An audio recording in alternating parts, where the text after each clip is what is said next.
buonasera. L'approfondimento di questa settimana non è di politica ma è di sanità. Ne parliamo con un qualificato professionista che abbiamo qui alla nostra sinistra, che ringraziamo per aver accettato il nostro invito, che è il dottore Aldo Capitano, che sicuramente tanti ad Agrigento e in provincia conoscerete. Dottore Capitano, la ringrazio nuovamente per la sua presenza. Ecco, oggi parleremo di sanità. Anche la sanità fa parte della nostra vita, la nostra salute, di un aspetto sicuramente importante. Lei è responsabile dell'unità operativa di chirurgia vascolare del distretto di Agrigento, che ricordiamo è sito presso l'ex ospedale San Giovanni di Dio. Ecco, vorremmo sentirlo su tematiche di grande interesse ma anche di difficile approccio per noi gente comune.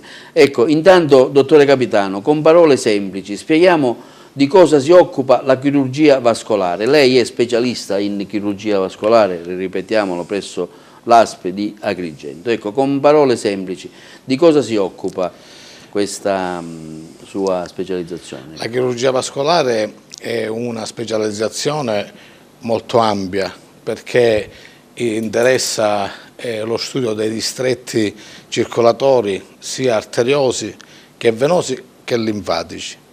Per cui è una specializzazione ad ampio spettro, quindi una specializzazione, diciamo alta specializzazione, che è molto utile per risolvere le tematiche e le patologie gravi dei pazienti e meno gravi. Incominciando dalla patologia venosa, spesso nella nostra società riscontriamo che la maggior parte degli utenti, degli ammalati, si rivolgono a noi per problemi agli edemi agli arti inferiori, oppure per problemi di ulcere ai malleoli, o per problemi di ectasie venose, le cosiddette varici, per sindrome varicose.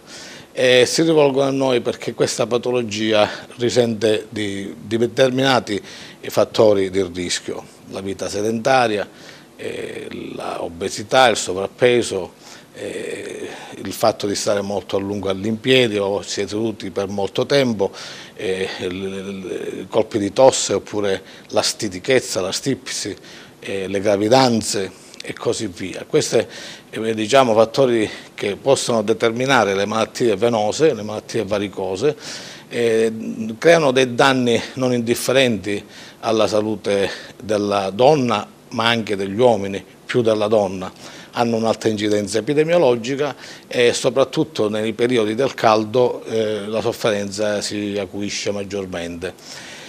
Normalmente noi abbiamo nella pianta del piede, che noi dobbiamo precisare una cosa: il cuore batte e attraverso il cuore e attraverso le arterie il sangue arriva in tutti i distretti del corpo, quindi arriva a livello cerebrale, arriva alle braccia, ossigena gli arti inferiori, ossigena naturalmente ciò che incontra nel torace e anche nell'addome, per cui è l'arterioso determinante per far vivere le cellule e i tessuti del nostro corpo. Ma quando ha raggiunto il sistema arterioso, attraverso anche la pulsazione delle arterie, questo sangue ha raggiunto le estremità distali, deve pure ritornare, e dai piedi deve ritornare controcorrente. E questa controcorrente, diciamo, il contrario della gravità, è assicurato da un sistema che per fortuna l'uomo ha.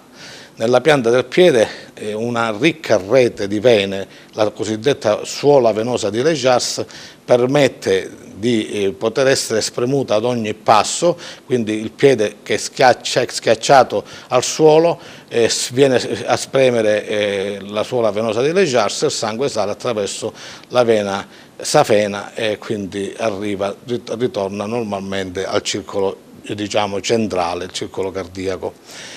Per cui viene riossigenato e poi viene rinviato con le arterie di nuovo agli arti inferiori oppure alle altre parti del corpo.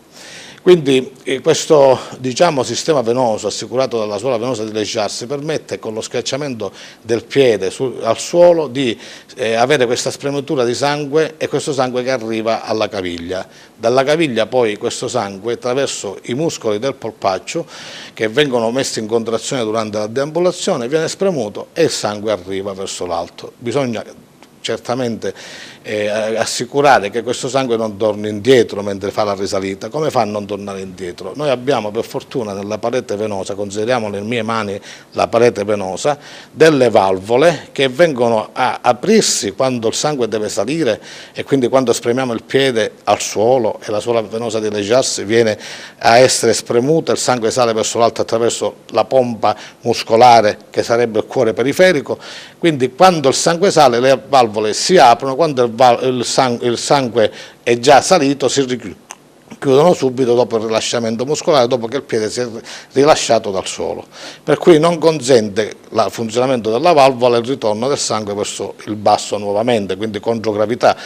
Per cui questo funzionamento, questo sistema valvolare, che è costituito da 60, 80, 90 valvole nel sistema venoso e forse anche più, riesce a contenere il fatto che il sangue non ritorni, perché se il sangue ritorna vuol dire che le valvole sono insufficienti. Quando avviene la malattia varicosa la parete si dilata, le valvole non riescono più ad arrivare vicino ai lembi, ad arrivare proprio a chiudere, quindi resta un po' aperta la valvola quando c'è l'insufficienza, e quindi il sangue ritorna verso il basso e va a disturbare le altre valvole che magari chiudono e le rendono pure insufficienti, oppure addirittura casi in cui queste valvole si distruggono dovute a cause trombotiche oppure dovute a cause di altro tipo, e quindi avviene l'incontinenza della vena. Mi scusi se la interrompo, Sì. io vorrei andare un Sì. po' anche sul pratico. Ecco, spesso quando noi stiamo molto all'impiedi ci troviamo ad avere le cosiddette gambe gonfie, no? Sì, questo avviene, spieghiamo questa cosa, questo magari avviene, è semplice. Sì, questo avviene per due ordini di fattori.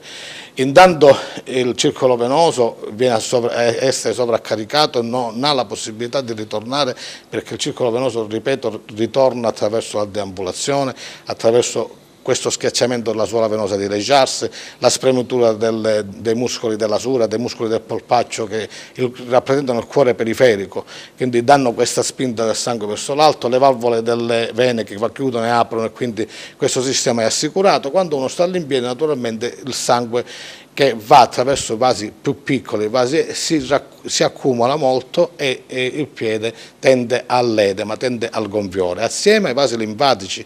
Se non si deambola, anche i vasi linfatici non riescono a essere spremuti, a essere funzionanti, e per cui questo sistema tra vaso venoso e vaso linfatico, se non funziona bene, avviene il gonfiore che può essere curato. Intanto prima va valutato attraverso degli esami con l'ecocolor Doppler, lo studio venoso dell'ecocolor Doppler agli arti inferiori, e assieme a questo va valutato pure una serie di esami del sangue per prevenire le malattie vascolari e trombotiche e anche malattie linfatiche. Dopodiché si può fare una terapia medica oppure una terapia a base di uno strumento che funziona, che dà una pressione agli arti e si chiama la linfopressofleboterapia, che si fa nella nostra azienda presso il nostro ambulatorio di chirurgia vascolare, e riusciamo in questo modo a dare un aiuto alle persone che hanno la sofferenza linfatica e venosa agli arti inferiori con gli edemi.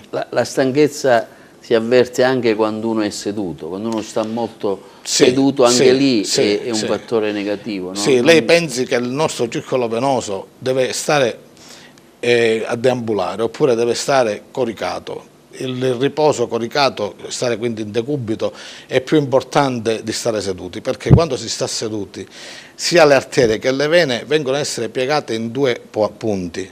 Nelle ginocchia avviene l'inginocchiamento sia dell'arteria che della vena, quindi l'arteria che porta il sangue verso i piedi viene a essere, diciamo, inginocchiata, viene a essere un po' piegata, e quindi c'è un disturbo dell'arrivo arterioso. La vena che torna è pure anch'essa piegata, e quindi questo inginocchiamento al ginocchio e all'inguine determina un rallentamento del ritorno venoso e dell'arrivo del sangue arterioso, per cui praticamente stare molto tempo seduti fa male. Difatti io dico ai miei pazienti che hanno queste sofferenze, anche ai soggetti sani per prevenzione, di deambulare anche quando si è in aereo, cioè in aereo dopo 10 minuti, un quarto d'ora, se è possibile, fare una passeggiata lungo il corridoio per cercare di ripristinare, perché molto spesso succedono delle tromboflebiti oppure delle altre patologie meno gravi, proprio perché si sta molto a lungo seduti e quindi si determina una stasi, si determina una circolazione che non è più valida e quindi il corpo ne risente e il circolo ne risente tanto. Quindi che consiglio diamo, diciamo, uno che è costretto tutto il giorno a lavorare, quando può, cosa deve, spesso vediamo anche nei film, si sta con le cosiddette gambe sul tavolo, no? Allora, normalmente diamo, la posizione migliore non è di poggiare le gambe sul tavolo stando seduti, perché stando seduti e poggiando le gambe su un tavolo all'inguine, l'inginocchiamento, la piegatura dell'arteria e della vena avviene lo stesso. La migliore posizione è il letto, il decubito, evitare anche di sovrapporre i piedi, perché dove passa alla caviglia, alla caviglia passa l'arteria tibiale anteriore che passa proprio superiormente. Se noi appoggiamo il piede, l'altro piede sulla caviglia dell'altra gamba, non facciamo altro che pressare l'arteria e quindi ridurre l'afflusso ematico. Quindi bisogna stare con i piedi lunghi in una posizione supina, vedersi magari la televisione, distesi, magari sollevare il letto, però non mettere i cuscini sotto il materasso o sotto i piedi, perché questo fa pure danno. Mettere dei cunei, o meglio ancora dei mattoni o del legno di 10 cm nei piedi delle reti dei letti. In modo che il letto si alza. Si alza di poco, e basta 10 cm. In modo che il sangue, il ritorno venoso avvenga bene e l'afflusso arterioso non venga ostacolato. Sangue, insomma, sì, tipo una culla, insomma. Esatto. Dottore Capitano, mi scusi se le faccio queste domande, ma credo che sono le cose che più noi quotidianamente avvertiamo.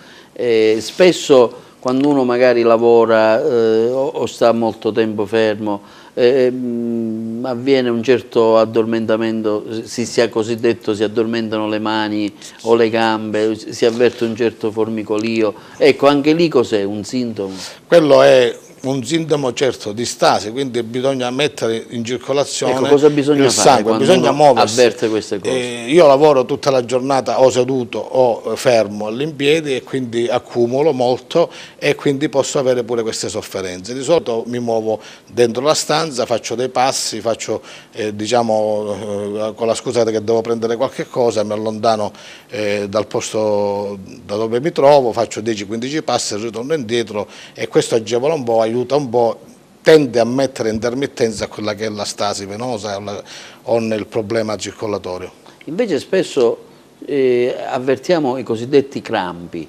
Cos'è il crampo? Allora, ecco, perché avviene il crampo? Ecco, è una domanda. Lo vediamo spesso quando ci sono le partite di calcio, no? Sì.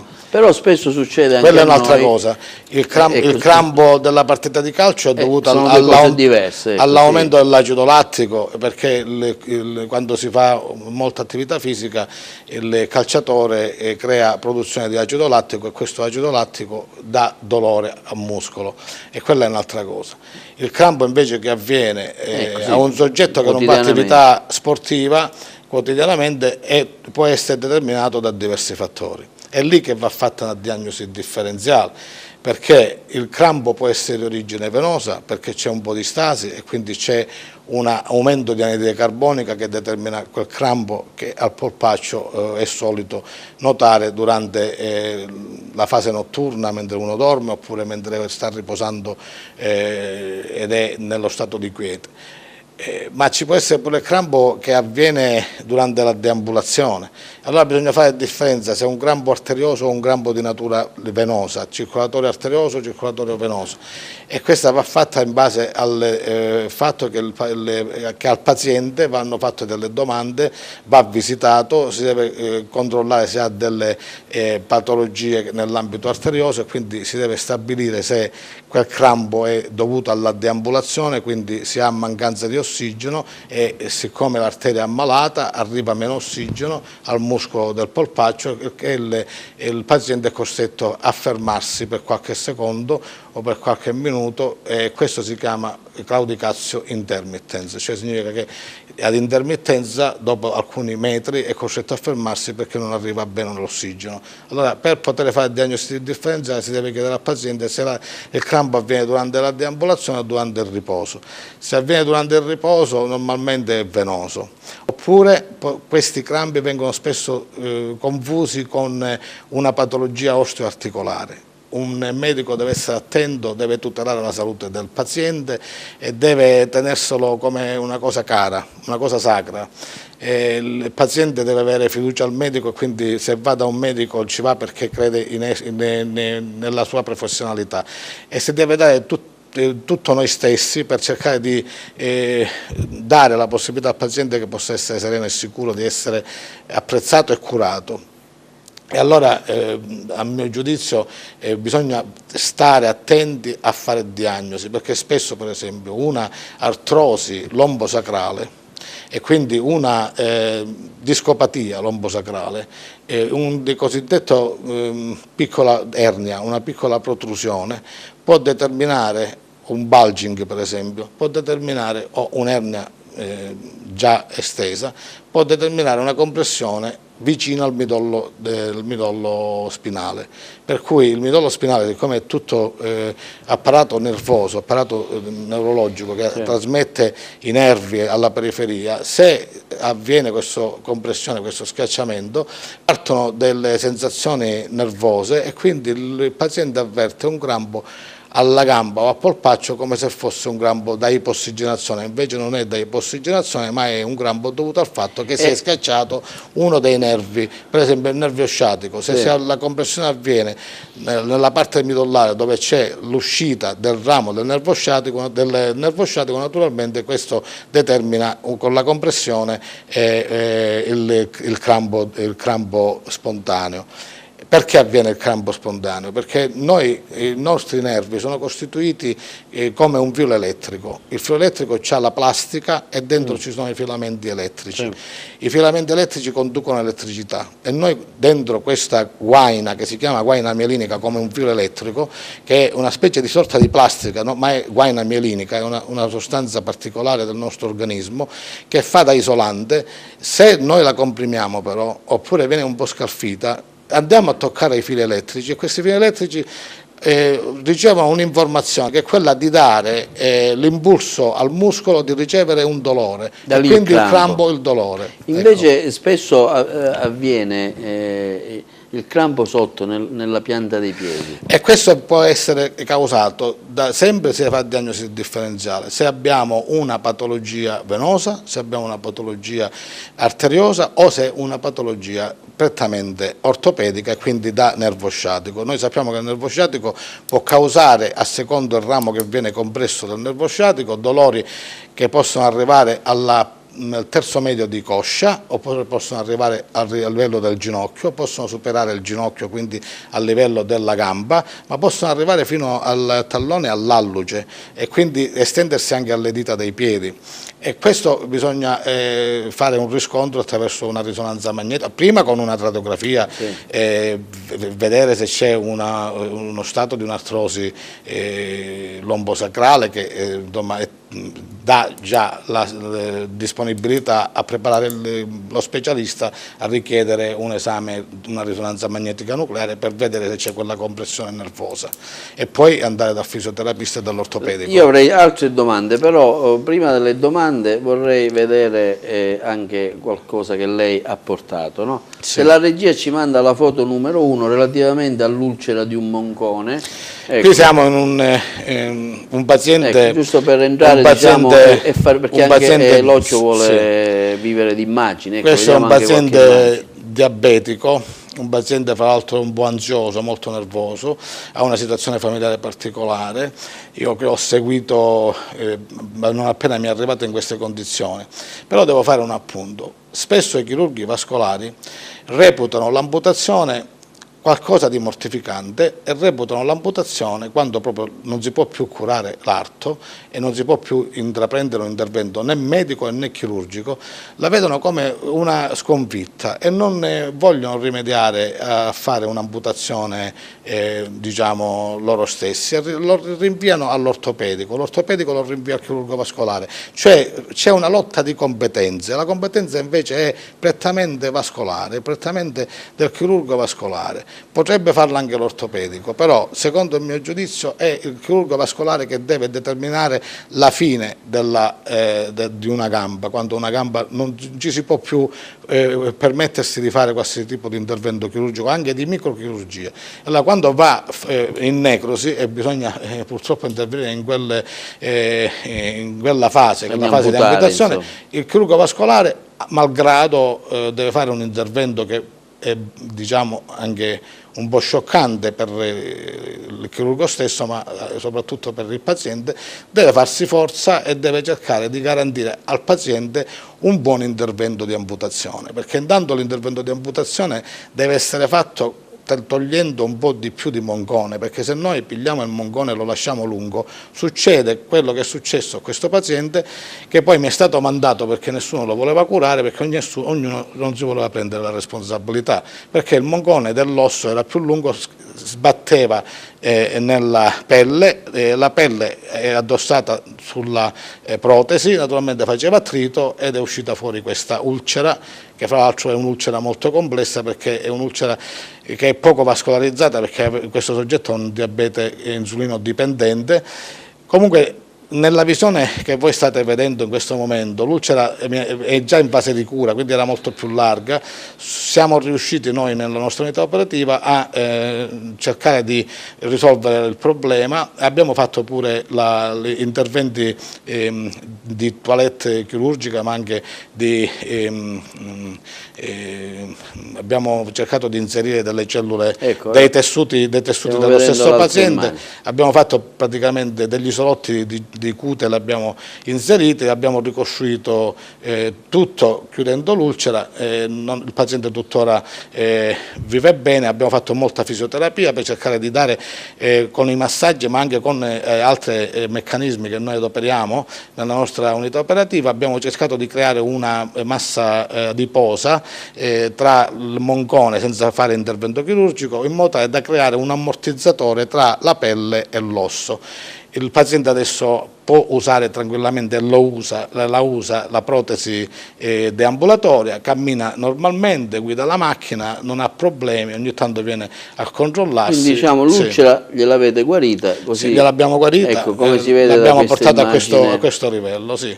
Quindi un ottimo risultato che avete fatto voi, diciamo, presso il vostro poliambulatorio. Questi non sono diciamo, fatti eclatanti, oppure almeno per me non considero, sono normali terapie che un medico specialista deve fare e deve Prima di portare a passare termine. alla foto 2, ecco, vorrei farle un'altra domanda. Il grande killer di oggi per tutti è l'ictus. Ecco, come incide nelle varie fasce di età, che casistica abbiamo, considerando anche l'infarto cardiaco? Oggi si parla tanto di tanti giovani, vediamo che all'improvviso ci lasciano perché l'incidenza epidemiologica dell'ictus è in base a determinati fattori di rischio. Non possiamo considerare delle aree più ad alto rischio e meno ad alto rischio. Certo, le aree industrializzate come le nostre, dove praticamente abbiamo tutto, andiamo ai supermercati e troviamo di tutto e siamo attratti sia dalla vista che dal sapore, dal gusto, sì, da tante cose, riempiamo i frigoriferi, quindi paesi industrializzati certamente c'è più alta incidenza.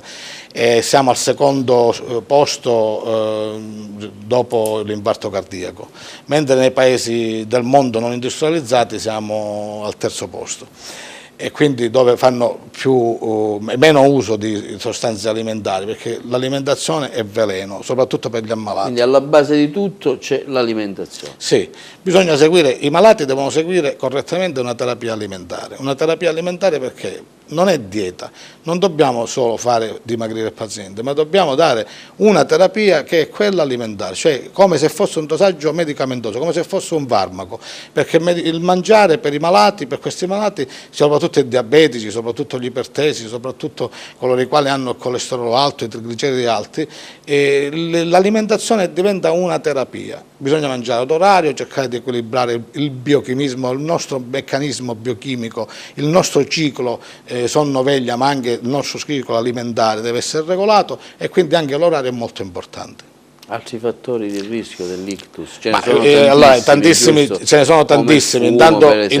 Intanto bisogna dire che una trombosi cerebrale, un'ictus cerebrale, un'apoplessia non avviene così all'istante, normalmente dà dei campanellini di allarme. I campanellini di allarme sono già dati dal fatto che il paziente incomincia a sentire, potrebbe essere uno dei campanellini di allarme, dei ronzii auricolari, oppure degli scotomi, vedere puntine nere, farfalline volanti, oppure mosche nere, oppure avere sensazioni di vertigine, oppure avere, questi incominciano ad essere i primi campanellini di allarme, oppure avere il cosiddetto TIA, l'attacco ischemico transitorio, detto in inglese al contrario, perché noi lo diciamo attacco ischemico transitorio, invece gli inglesi dicono transitory ischemic attack, per cui praticamente significa che avviene una carenza di ossigeno per alcuni momenti, per cui si ha perdita di coscienza, poi il paziente si ravvede, però non capisce che cosa ha avuto.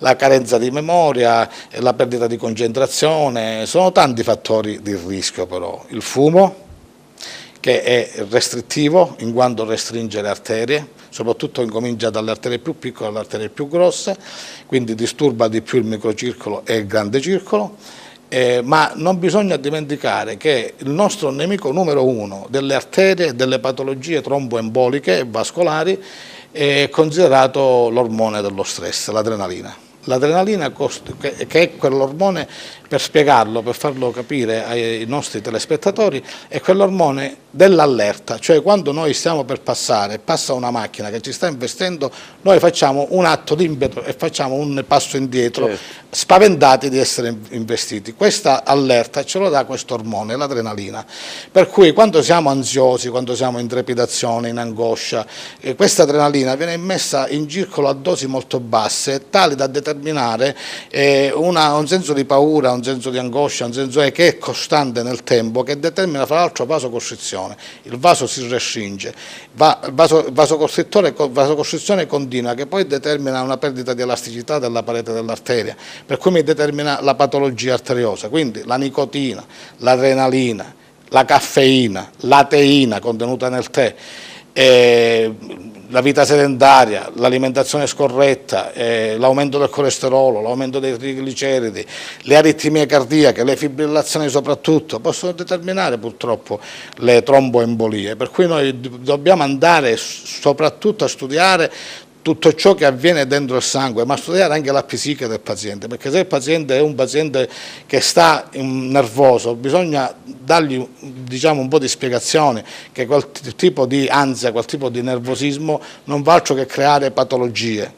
Agli antichi dicevano con i dispiaceri si muore, ed è la verità, perché con i dispiaceri si mettono in moto tanti di quei meccanismi, io parlo in parole povere per farmi capire, si mettono tanti di quei meccanismi in moto che creano poi la malattia, quindi per non parlare dei tumori, quando ci sono stati di angoscia molto eccessivi, stati di paura, oppure si può scatenare pure la carenza di difesa anticorpale e avvengono i tumori, per passare da palla in frasca, insomma. Certo. Ecco.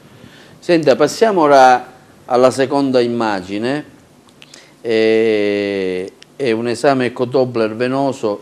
Che indicazioni può dare al medico specialista? Ecco, allora, credo che sia questa. Noi incominciamo. Il filmato è un po', insomma, difficile da capire. Possiamo tornare indietro un attimo con l'immagine, la prima immagine, se possibile. Praticamente noi, ecco questa qui, noi dobbiamo studiare. Intanto spieghiamo che cosa stiamo vedendo. Ecco, noi stiamo vedendo la vena femorale comune di destra e la vena safena alla croce, cioè la vena safena parte dal piede, dal malleolo, significa dall'osso pizzigio in siciliano, ecco, mediale, quello che c'è vicino all'altra gamba, all'altro piede, e praticamente da questa vena safena sale il sangue e arriva fino all'inguine. In questa parte la vena si approfonda, la safena che è superficiale nella nostra gamba, diventa poi profonda nell'inguine e va a coniugarsi, a collegarsi con la vena femorale comune per poi risalire verso il cuore, e quindi praticamente noi abbiamo in questo ingresso la cosiddetta cross, che è stata chiamata così dagli anglosassoni. Sì. E quindi da qui si vede se c'è la valvola funzionante, le valvole funzionanti, se ci sono emboli, se non ci sono emboli, se ci sono trombi adesi, trombi fluttuanti, si vede la funzionalità delle valvole venose, se funzionano bene, se non funzionano bene, se c'è il reflusso alle manovre respiratorie, alle manovre anche esterne praticate dall'operatore che sta esercitando l'ecocolor doppler venoso, e da qui si vede se c'è un'insufficienza delle valvole, un'incontinenza delle valvole, se c'è un reflusso breve, se c'è un reflusso lungo verso il basso, tale da determinare poi le varici e determinare poi tutto il resto, oltre alle varicosità, i gonfiori, gli edemi e tutta la patologia. Curate anche le varici? Certo, Capitano. noi curiamo le varici, anche se io sono di un parere che le varici vanno curate, e vanno curate chirurgicamente quando c'è la necessità, perché spesso si fa interventi che possono essere anche diciamo distaccati nel tempo, e si può fare una terapia conservativa, perché capita spesso che tratti di vene sono sane e quindi bisogna lasciarle, perché quella funzionalità può permettere una ancora longevità. Cioè, magari è brutto da vedere esteticamente, però sì, ci sono certe parti di vene che funzionano, e certe volte conviene mettere un gambaletto, fare una terapia conservativa preventiva, cioè conservativa curativa con un gambaletto ed altri apparecchi protesici, e dare la possibilità al paziente di allungare la vita alla vena che resta sana, perché spesso, specie alla caviglia, ci sono le perforanti cosiddette di Coquet che mettono in contatto la vena safena superficiale col circolo profondo. Se queste vene hanno le valvole che funzionano, se noi le andiamo a operare e togliamo la safena e facciamo uno stripping lungo, cioè arriviamo fino al malleolo, causiamo dei danni che poi portano a formazione di ulcere, a fatti tromboflebitici, le cosiddette sindrome post-tromboflebitiche, per cui abbiamo le gambe nere, le gambe eccetera. Queste cose noi le curiamo e cerchiamo di portarle a buon fine. Però spesso il chirurgo vascolare è tenuto a strappare, a togliere la vena fino a quel punto dove ancora le vene sono sane. È meglio invece lasciarle stare. La vena però si può aprire e poi si trasforma in ulcera, no? No, non è che la vena si può aprire e si trasforma in ulcera. Normalmente la vena perforante o comunicante, in questo caso la perforante di Coquet, che si trova proprio nella caviglia, se è incontinente la valvola, quindi se la valvola non si chiude, resta aperta, il sangue passa dal circolo profondo, sbatte nella pelle, fa sbattere il sangue, quindi determina quel corpo di ariete che noi chiamiamo in questa maniera corpo di ariete, perché il sangue va avanti e indietro e sbatte continuamente nella pelle, determina questa sedimentazione di ferro, di globuli rossi. I globuli rossi contengono il ferro è distruttivo perché fa diventare anelastica la pelle si apre, si ulcera, e quindi noi vediamo questa pelle ulcerata perché c'è sotto una vena ammalata che bisogna chiudere in quel caso. Ho capito. Passiamo alla foto numero 3, ecco, vediamo proprio... Sono stato chiaro? Chiarissimo. Sì. La foto numero 3 dove parliamo di piedi ulcerati, proprio ora vediamo che insomma la foto è anche un po' particolare nel vedersi, però sì. Insomma casi che succedono, che voi avete curato pure, sì. No? Nella nostra unità operativa abbiamo avuto una casistica molto importante. Non ho portato tante immagini perché ho tante altre, tante altre patologie da poter far vedere, anche più gravi, però ci limitiamo a questo. Certo, sì. No, questa è una paziente già abbastanza forte, vicina al territorio di Agrigento, in provincia di Agrigento, era malata dal 1991, si è presentata da noi mi pare l'anno scorso, comunque adesso vediamo nella prossima fotografia, ci sono i dati ben precisi, ecco, mi diceva che non riusciva a camminare e non riusciva a fare i lavori di casa e neanche poteva badare ai bambini, e mi diceva sempre: io ho come se avessi dei chiodi sotto i piedi, dottore, io cammino con la mente, non cammino con i piedi. E questo fatto mi ha fatto, diciamo, questo racconto della signora mi ha messo su un momento di ribellione della coscienza per cercare di vedere di risolvergli il problema. E ho cercato di studiare, ho fatto pure dei tamponi, ho fatto delle ricerche microbiologiche, ho fatto delle ricerche genetiche, non genetiche scusate, ho fatto delle ricerche più che altro di anticorpi, per cui ho cercato di vedere se come si arriva a questo punto? A questo punto perché c'è una linfoangite, c'è una infiammazione dei vasi linfatici e un'infiammazione dei vasi venosi. La paziente è stata, diciamo, non seguita, non curata bene, per cui è arrivata a questo punto. A questo punto noi poi l'abbiamo curata in 9 giorni. Se vediamo la fotografia successiva, mi pare che c'è scritto sotto la didascalia che la paziente era ammalata dal 2011 è venuta da noi, ma era ammalata dal 1991. In 9 giorni 99 mi dice la regia. Sì, dal 99. Lo leggono i telespettatori. Quindi lì diciamo che già si vede un sensibile miglioramento. La fase finale. Qui diciamo che il nostro risultato è stato in parte aiutato, non so da quale forze, però ce l'abbiamo messa tutta. Non è vero che noi in Italia e in Sicilia ci adoperiamo solo per la mala sanità, perché c'è pure buona sanità. Mi auguro che insomma, queste cose vengano apprezzate. Spesso non si conoscono però.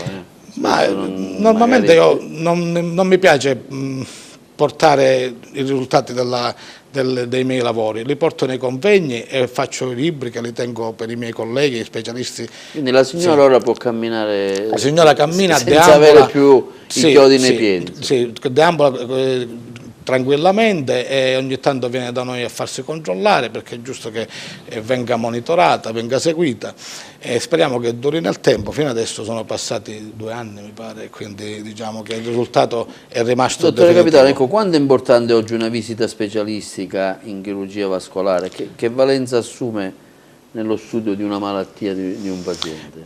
Ma mi fa delle domande che mi stanno a cuore, perché il paziente non è un numero, non è una cosa qualsiasi, il paziente è una vita, il paziente è una persona che vuole la vita e noi dobbiamo cercare di garantirgli la vita, è inutile che facciamo. Per cui stare bene, diciamo. Garantirgli la vita, la salute. Certo. La felicità non è il denaro, la felicità è la salute, quello che non vogliamo capire. Allora, qualcuno non lo capisce. Non lo capisce. Cioè, quando stiamo bene noi dobbiamo essere felici, perché il denaro poi tutto sommato può far passare qualche piccolo desiderio, ma se non c'è salute il desiderio non si può passare. Il mio giudizio sulla visita è molto importante. Il medico generico è il tutore dell'ammalato, conosce bene la storia dell'ammalato perché lo segue da tanti anni e quindi ha una conoscenza profonda dell'ammalato, sa tutto dell'ammalato. Quando l'ammalato lo mandano a noi per fare un esame co-Doppler e non mandano una visita, per noi è, diciamo, una sforzatura, perché dobbiamo fare un esame per fare delle fotografie, non per studiare l'ammalato. Noi abbiamo bisogno di fare l'esame ecografico, studiare l'esame ecografico, vedere le placche, vedere dove sono, vedere l'emodinamica, ma studiare l'ammalato in tutti i sensi, perché se quelle placche ci sono e quelle placche si sono formate, un motivo ci deve essere e noi dobbiamo togliere i fattori di rischio. Se noi non dialoghiamo col paziente, non lo visitiamo, non ci accorgiamo di quello che ha, non facciamo le diagnosi differenziali, non valutiamo, non ci indirizziamo, non facciamo esami di ematologici, perché chi determina in effetti la patologia arteriosa? È il sangue che ci sta dentro, è il sangue che porta a formare le placche, è il sangue che porta l'adrenalina, che porta la nicotina, che porta, posso dire, la teina, che porta il colesterolo abbondante, la glicemia abbondante. Sono questi i fattori di rischio, le piastrine che vengono aggregate che si trasformano, che vengono ad aggregarsi, si formano i cosiddetti pseudopodi, perché la piastrina ha una forma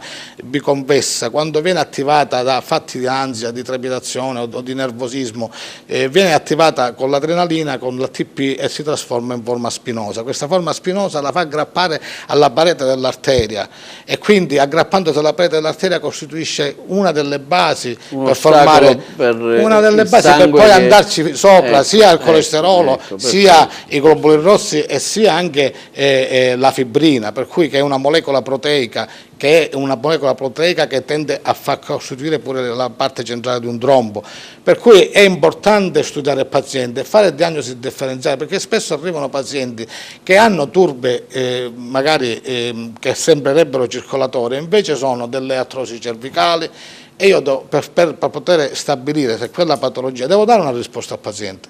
Se non ha niente, devo dirgli da dove viene questo dolore e poi lo mando dallo specialista appropriato. Se c'è una cervicalgia, una cervicobrachialgia, se ha dei problemi legati a diciamo una compressione midollare e ha ronzio o problemi, ha vertigini e provengono esclusivamente da una patologia artrosica e da una patologia compressiva, se c'è al livello del midollo spinale, io devo fare la radiografia e se posso, se è necessario, anche la risonanza magnetica. Se mi viene un soggetto con una fibrillazione e mentre io eseguo un ecocolor Doppler ai tronchi sovraortici o agli arti inferiori e mi accorgo che ha un'aritmia, che fa? Me ne frego perché non ho la visita. Devo prescrivere per forza un esame ECG, un esame ecocardiografico, devo fare valutare a un cardiologo questo tipo di patologia che io ho riscontrato. Cioè non posso lasciare il paziente così alla deriva. Se incontro un paziente che ha una glicemia molto alta e si cura male, ho bisogno della consulenza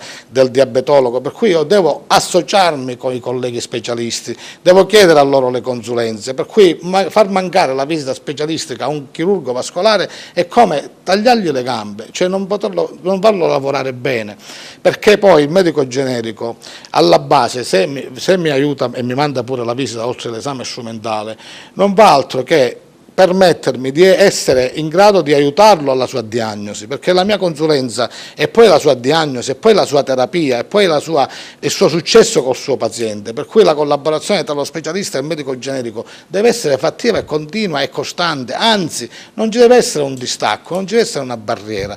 Io non frego un paziente al medico generico, il medico generico non mi dà un paziente, me lo dà per breve tempo, per il tempo in cui vuole la consulenza specialistica e dopodiché io lo rimando con tutti i risultati che posso dare. Questo per poter... È importante fare un esame di ecodoppler, no? L'ecodoppler va associato secondo me alla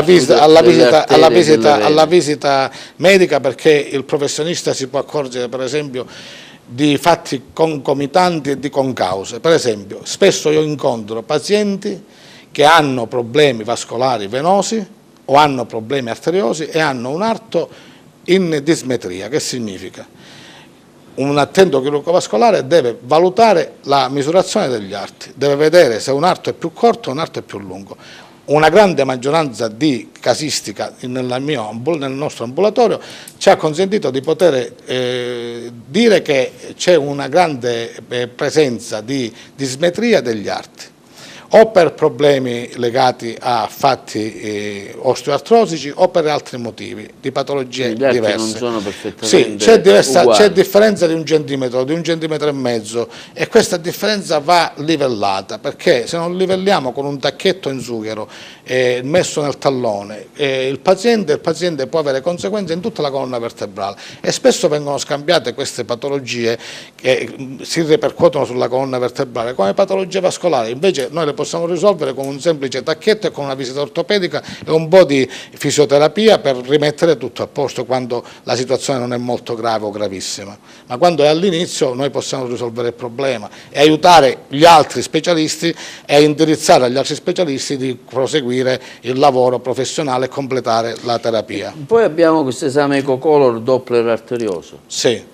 Ecco, sono 2, ma credo che si facciano entrambi in fretta. A cosa servono entrambi? No, l'esame ecodoppler non si può fare in fretta. L'esame ecodoppler è un esame molto delicato che va fatto con il tempo, e noi impieghiamo mezz'ora, 3/4 d'ora per poterlo fare in maniera corretta, perché intanto dalle immagini che voi potete vedere si tratta di andare a studiare non solo l'arteria nella sua costituzione, nella sua funzionalità, ma anche di studiare l'emodinamica, il sangue come arriva al cervello. Io spesso il paziente lo sottopongo a esame ossimetrico per sapere l'ossigeno che ha nel sangue, per sapere se ha un buon apporto di ossigeno a livello degli arti inferiori oppure a livello cerebrale, perché questo è importante. Per risolvere i problemi dobbiamo andare a trovare pure tutti i fattori che determinano il problema, perché fare il Doppler e non dare poi i risultati non serve a niente. Quindi a mio giudizio il Doppler va fatto in una maniera molto diciamo molto seria, sì. Va presa l'arteria carotide se si tratta di un ecodoppler dei tronchi sovraortici, va presa nelle diverse scansioni, nelle diverse diciamo, proiezioni, va studiata anche la misurazione della placca, perché la placca va misurata se c'è una placca continua, lo spessore dell'arteria e la perdita dello spessore dell'arteria della placca continua, va studiato pure se all'interno del vaso questo sangue scorre bene oppure ha delle turbolenze, vanno studiate le arterie vertebrali, perché non solo le arterie carotidi comuni con le biforcazioni che avvengono qui nel collo e portano sangue al cervello, ma anche le arterie vertebrali qui dietro che passano attraverso i forami di coniugazione che noi vedremo dalla foto, sì. Dai forami di coniugazione passano le arterie vertebrali che assieme a quelle carotidee anteriori portano sangue al cervello e costituiscono l'arteria basilare della base del cervello, che poi si propaga in varie arterie che sono le arterie cerebrali anteriori, medie e posteriori, e danno ossigeno e sangue a tutto il cervello. Ora, se questo esame non viene fatto bene, se non si va a valutare l'offitalmica, l'arteria offitalmica con l'ecocolor Doppler, l'ecocolor Doppler significa valutare tutto il circolo arterioso, non solo le arterie carotidi con le biforcazioni carotide interne e carotide esterne e le arterie vertebrali destra e sinistra, ma anche va valutata l'arteria offitalmica, perché questa arteria proviene da un'altra arteria che è la carotide esterna, per cui da questa arteria si stabilisce se l'apporto di sangue al fondo dell'occhio e anche al nervo ottico arriva bene oppure male. Vediamo la foto numero 4, ecco la foto numero 4 è come affluisce il sangue al cervello. Ecco, questa è una foto, no, non siamo in un vaso di ictus, questa è una carotide.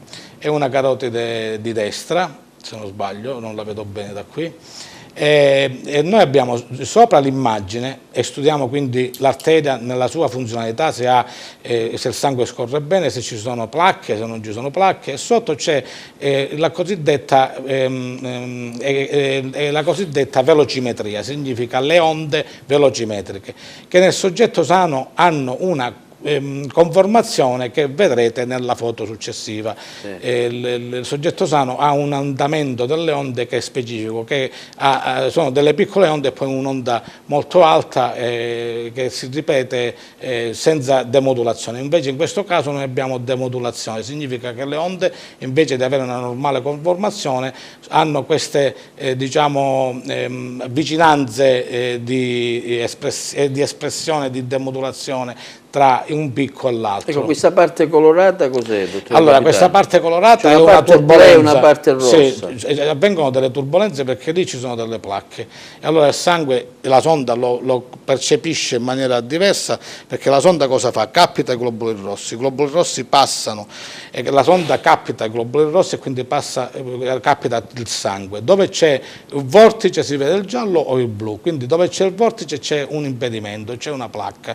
Noi lì siamo alla carotide comune la parte, e alla biforcazione, diciamo, giallina, sì, la parte giallina anche quella bluastra, e anche quella bluastra. Poi praticamente l'arteria si divide in due prima di entrare alla base del cervello, in carotide interna e in carotide esterna, ma abbiamo delle altre immagini che lei può fare scorrere ancora, sì, sì, per farla vedere. Questa è presa con un'altra, diciamo, proiezione e anche con un'altra morfologia che è tipica per poter far vedere meglio la placca. Noi vediamo le parti nere sopra la colorazione blu che sono le placche. Andiamo avanti, ci sono altre visioni e qui per esempio abbiamo una turbolenza dopo il picco alto che c'è proprio nella base del quadrante televisivo, dopo il picco alto vediamo delle onde piccole tutte susseguite, quelle sono delle demodulazioni, quindi vuol dire che incontra delle placche il decorso dell'arteria, e il sangue che si vede colorato di giallo è perché fa dei turbini, quindi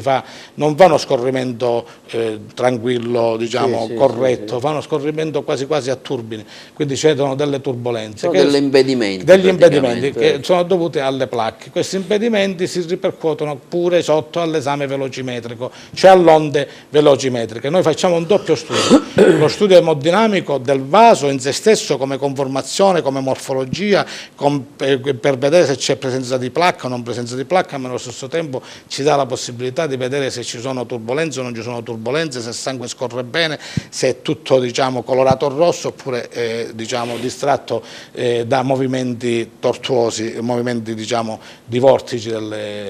Se invece questa è l'arteria vertebrale al È come se in una strada ci fossero dei massi. Esatto, dei massi, sì, quindi uno cammina. Sì.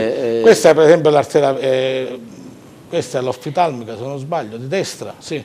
L'arteria che fornisce il sangue all'occhio, questa è l'oftalmica di sinistra che fornisce sempre il sangue all'occhio. Questa è una diciamo, funzionalità non tanto elevata, abbiamo un picco molto basso, abbiamo delle demodulazioni, il paziente è sofferente, ha un apporto di ossigeno e anche di sangue molto, diciamo, patologico. Mi pare che dobbiamo fare la quinta, se non ricordo male, no? C'è un'altra fotografia. Questo è un King, questa è una specie di King, non è proprio un King. Il King ha una forma elicoidale. Questa arteria carotide ha una forma un po' curvata, tipo King. Quindi che gli anglosassoni lo chiamano così, è una forma elicoidale, è una forma purtroppo patologica della forma dell'arteria. Però questa ha una forma di curva, per cui il sangue accede come una macchina. Che fa la macchina in curva? Dovrebbe decelerare, certo. Invece in questo caso la pressione del sangue arriva forte, sbatte nella curva e poi continua, certo. E quindi determina questo scontro tipo del sangue, determina questo può provocare pressione alta? Sì. La pressione alta può provocare patologia all'arteria, mentre la precedente immagine, se la possiamo riprendere, noi vediamo la placca nera nei pressi della biforcazione, se vedete quel giallo, poi c'è un'onda nera e poi sotto c'è un bianco, quella è una placca e che poi è dimostrata pure dall'esame velocimetrico, si vede che l'esame velocimetrico è scomparso il picco, in questo addirittura è diverso, nel primo era più ondulata, nella precedente che abbiamo. Ora, cosa vuol dire questo? Vuol dire che è scomparso il picco della velocità del sangue, il picco, l'apice è scomparso, si sono formati multiapici e multidemodulazioni, per cui vuol dire che abbiamo una placca abbastanza imponente che determina una insufficienza di circolo di una certa serietà, siamo sul 50-60% di ostruzione. In questo caso qual è la cura? In questi casi le cure possono essere molteplici, possono essere molteplici e vanno valutate secondo il caso. La prima cosa da fare è un'arteriografia con liquido di contrasto, un'arteriografia con liquido di contrasto per valutare meglio la situazione e per avere una visione più chiara della patologia. Poi si può intervenire o endoscopicamente, come diciamo si fa in maniera più moderna in questi ultimi anni, ed endoscopicamente si possono pulire le arterie, come si fa del resto quando si fanno le pulizie delle coronarie, chiamiamole pulizie tra virgolette per non dare termini scientifici per non farci capire.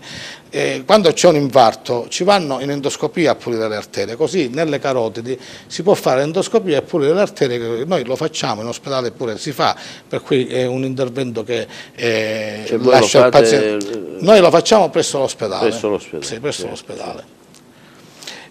Oppure si può fare l'intervento chirurgico, diciamo, tradizionale, però si deve fare a cielo aperto, intervento in anestesia generale, insomma un poco più complicato. Ma adesso con le nuove metodiche, le nuove diciamo, tecnologie... Cosiddetto palloncino, è così. Il palloncino, il palloncino si mette per evitare che possano partire dei frutti. Il palloncino è un palloncino. Sì. Serve a dilatare l'arteria per poter poi pulire l'arteria ed evitare che i frustoli possano andare in circolo al cervello, possono partire degli emboli, dei trombi, e per evitare questo si mette questo ombrello, chiamiamolo ombrello, anticamente si chiamava ombrello, ma il palloncino serve per questo motivo, e poi anche per dilatare l'arteria, per lavorare meglio. Ho capito. Dottore Capitano, allora ricordiamo che lei è stato anche ricercatore presso l'Università di Siena, unità operativa chirurgia vascolare. Sì, io negli anni, giusto così, visto che negli anni prima di essere qui ad Agrigento, sono stato presso l'unità operativa di chirurgia del professore Lorenzini e Mangini all'Università di Siena, dove sono stato ricercatore universitario per qualche anno, ma le esigenze familiari mi hanno costretto poi a ritornare e a continuare la mia attività qui con molte difficoltà, perché diciamo, la sanità è da poco tempo che ha ripreso un ordinamento più moderno, più diciamo, di buona sanità. Io sto notando che si può incominciare a parlare di buona sanità dalle nostre parti, soprattutto nel nostro territorio e nel nostro perché i nostri ultimi direttori generali e direttori di distretto hanno faticato per migliorare la situazione della sanità agrigentina. Stanno avendo degli sforzi, continuano a farli. Si usa un termine sempre particolare, eccellente, sanità eccellente. Ma la sanità eccellente... Spesso si andava quasi sempre al nord. Da qualche periodo c'è un po', diciamo... Ma a mio giudizio... ritornare anche alla buona sanità anche da noi a mio giudizio si andava fuori. Sono stati dei miglioramenti secondo me? Secondo me c'erano anche prima degli specialisti bravi e degli specialisti che erano composti e amavano la professione anche ai tempi quando c'era la fuga verso il nord o verso i paesi esteri. Ma spesso noi abbiamo vissuto in Sicilia con una mentalità che ci è piaciuta la esterofilia. Ci è piaciuto il nome altisonante di fuori, magari qua avevamo degli specialisti abbastanza bravi e potevamo avere dei punti di riferimento abbastanza seri, solo che noi siamo amanti delle cose tutto ciò che è estero per noi è più importante. Noi invece dobbiamo rivalutare le cose siciliane, la nostra Sicilia... Comunque c'è una differenza, insomma. Ci sono uomini che fanno gli sforzi. Ci sono ospedali, insomma... Ci sono ospedali che hanno bisogno di essere migliorati, Secondo me si deve concentrare su poche strutture e mantenerle ad alto livello, ad altissimo livello. Da noi, per esempio, l'unità cardiologica dell'ospedale di Agrigento funziona ad altissimo livello. Bisogna dare atto che l'unità cardiologica dell'ospedale di Agrigento da tanti anni, insomma, e poi ultimamente gli ultimi direttori generali hanno sacrificato il nostro poliambulatorio, dove ci vanno tanti pazienti al giorno, è un punto di riferimento di altissima qualità, ci sono specialisti bravissimi. E questi sono gli sforzi. Le attese sono lunghe, dottore Capitano. Ma le attese sono lunghe tantissime lamentele che ci vogliono mesi e mesi. Allora, io da parte mia le attese mie sono di qua a giugno, perché io lavoro ogni giorno. Però ci sono medici che non possono lavorare ogni giorno perché diciamo, hanno gli orari in diversi altri poliambulatori, per cui si creano gli affollamenti. Se c'è un solo specialista o due specialisti non possono, diciamo, sopportare il carico di lavoro che è superiore alle loro possibilità, perché sennò significa lavorare male, non dare buona sanità. Per cui ci sono questi tempi di attesa per forza maggiore, non è dovuta a carenza di organizzazione, non è vero, non è così. Io non lo faccio per difendere i miei colleghi o per difendere la mia sanità, che va difesa a tutti i costi e a qualsiasi costo, perché in famiglia bisogna difendere sempre qualsiasi cosa quando è giusto difenderla. Però la difendo maggiormente adesso perché ho notato che ci sono fatti degli sforzi e dei salti di qualità, sia con il direttore precedente, il direttore generale precedente, sia con questo commissario attuale, sia col direttore del distretto di Agrigento precedente, sia col direttore del distretto attuale, il dottor Amico. Secondo me stanno facendo degli sforzi. Il problema è che purtroppo dobbiamo pure confrontarci con l'economia, con la crisi e con tanti altri fattori e con le esigenze dei pazienti, perché ci sono pazienti che sono spesso esigenti al massimo perché vogliono l'appuntamento a modo loro, vogliono prevaricare magari altri, non tutti stanno, diciamo, al loro posto. Regole. Spesso non dipende da noi, dipende anche dai pazienti. Ci sono dei pazienti che dovrebbero pure stare un po' con calma ad aspettare il turno se non c'è l'urgenza, perché se una ricetta arriva con l'urgenza ha la precedenza assoluta, se arriva con un codice che è meno urgente deve aspettare un po' il turno. Dottore, siamo quasi alla fine di questa nostra intervista. Ecco, si parla tanto di sprechi della sanità. Sì. Ne sentiamo ogni giorno di tutti i colori. Secondo lei ad Agrigento c'è questa... Ma io le devo dire che... Si spreca secondo lei ad Agrigento? No, io noto, dove lavoro io almeno, non ci sono sprechi. Ci sono comodità. Hanno dato i computer a tutti i medici professionisti, gli ultimi direttori generali, compreso questo che abbiamo, il direttore di distretto l'ultimo che abbiamo, hanno dato computer a tutti i medici, hanno dato la possibilità di poter lavorare con una certa garanzia professionale, hanno dato anche delle poltrone, delle comodità per i pazienti e per gli utenti e per i medici stessi. Ci fanno arrivare tutti i mezzi di supporto che servono per fare funzionare gli ambulatori. Devo dire che non ci sono sprechi e non ci sono neanche carenze. Certamente la sanità si può migliorare fino alle stelle.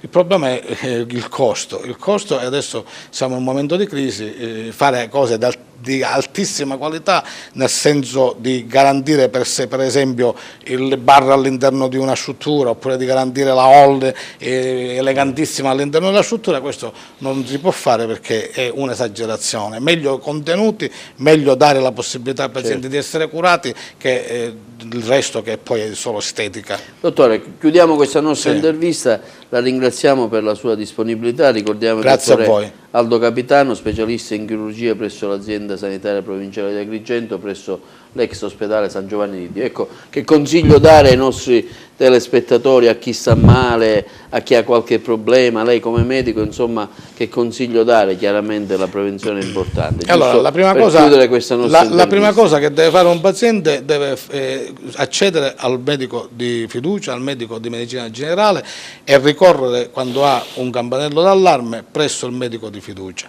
e farsi garantire dal medico di fiducia. Poi se il medico di fiducia crede opportuno agire con consulenze specialistiche e visite specialistiche, lo invia presso specialisti competenti che possono aiutare il medico generico e il medico di medicina generale a collaborare a risolvere il problema, perché poi il paziente è del medico generico, non è dello specialista. Lo specialista, diciamo, da noi vengono per poco tempo, poi in cura se ne tiene il medico generico. Noi siamo dei consulenti dei medici generici. Bene, ringraziamo il dottor Aldo Capitano, specialista in chirurgia presso l'ASP di Agrigento. Insomma, abbiamo fatto vedere effettivamente una piccolissima parte del vostro lavoro, dei vostri casi che brillantemente, insomma, lei ha risolto.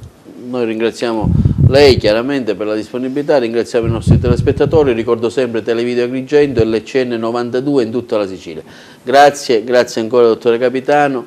Ricordiamo sempre l'appuntamento con la rassegna stampa, il nuovo appuntamento di Televideo Agrigento ogni mattina alle 8:15, la rassegna stampa dei quotidiani locali e nazionali, e la domenica TVA vi offre anche il telegiornale in edizione domenicale all'1 con replica alle 2 e gli altri orari serali. Uno sforzo che sicuramente i tecnici e la redazione di TVA ha voluto fare per offrire un prodotto in più ai nostri telespettatori. Grazie dottore Capitano, grazie ancora ai nostri telespettatori, ricordiamo TVA e l'ECN 92 in tutta la Sicilia. Buonasera.